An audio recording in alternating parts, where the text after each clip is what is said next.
Les troubles politiques et sécuritaires ont causé des pertes de revenus de l'ordre de 1000 milliards de dollars à la Libye. De 2011 à 2020, le pays a vu son économie basée sur le pétrole régresser. Le gouvernement libyen compte mettre son potentiel économique en avant pour impulser la croissance.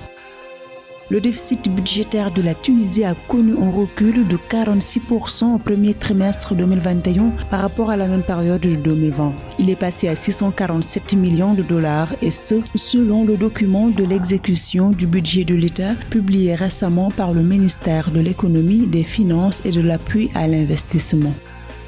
À travers sa dernière sortie sur le marché financier de l'Union monétaire ouest-africaine, la Guinée-Bissau a levé un montant de 14,491 milliards de francs CFA à travers sa direction générale du Trésor et de la comptabilité publique.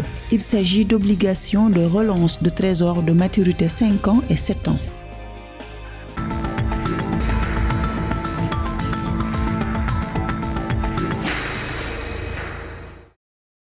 Le ministre de l'économie et du commerce, Mohamed Oué, a révélé que l'économie libyenne a perdu 1000 milliards de dollars de revenus entre 2011 et 2020. Des pertes directement imputables à l'instabilité politique dans le pays. Cette période est également marquée par une baisse du produit intérieur brut, passé de 90 à 40 milliards de dollars. De plus, l'un des principaux points faibles de l'économie de la Libye réside dans l'instabilité du taux de change de sa monnaie, le dinar libyen.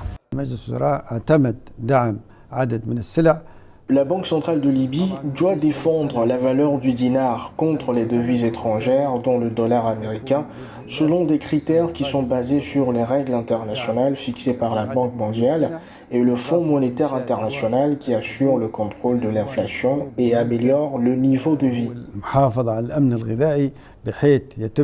L'économie libyenne repose principalement sur les revenus pétroliers, mais le contrôle des zones et installations de production du pétrole sont au cœur du conflit entre le gouvernement national et les troupes du général Haftar. Le ministre Oué a relevé l'importance de protéger le secteur pétrolier libyen.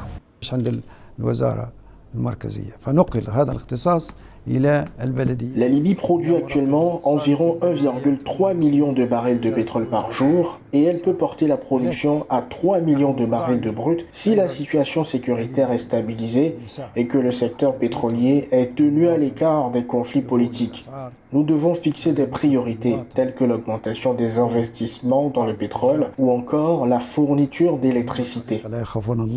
La Libye dispose de nombreux atouts susceptibles de porter sa croissance économique. Elle occupe la 4e place mondiale en termes de réserves de pétrole de schiste, estimées à environ 43 milliards de barils. Dans son plan de diversification économique, le pays peut compter sur sa richesse halieutique et son potentiel agricole. À noter que le sud de la Libye est considéré comme le berceau du blé en vrac.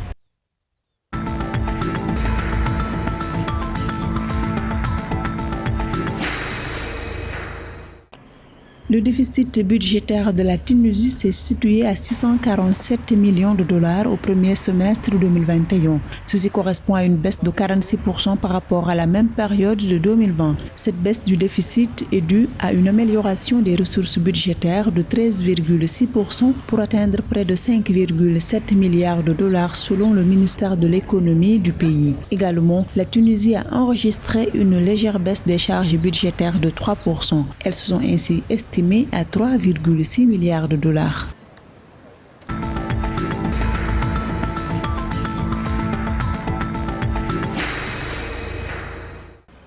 Un montant de 14,491 milliards de francs CFA a été levé par l'État bissau-guinéen par le biais de sa direction générale du Trésor et de la comptabilité publique. Ces fonds mobilisés sur le marché financier de l'Union monétaire ouest-africaine au terme d'une émission d'obligations de relance du Trésor permettront au pays de mobiliser l'épargne des personnes physiques et morales en vue d'assurer la couverture des besoins de financement du budget de l'État.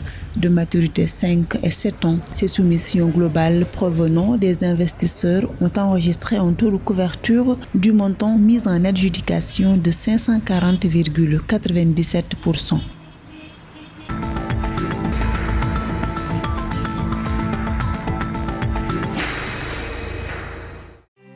Le port autonome de Douala au Cameroun a réalisé un chiffre d'affaires global de 218,901 milliards de francs CFA en 4 ans, soit une évolution nette de plus de 27 milliards de francs CFA de 2017 à 2020, notons sur le document trimestriel d'information de l'infrastructure maritime. Cette performance a été portée par une gestion axée sur certains facteurs tels que la maîtrise des charges qui ont diminué de pratiquement 2 milliards. En outre, le port autonome de Douala est un grand contributeur aux recettes fiscales de l'État. Il a reversé pour 58,834 milliards de francs CFA d'impôts dans les caisses de l'État camerounais au cours des 4 dernières années.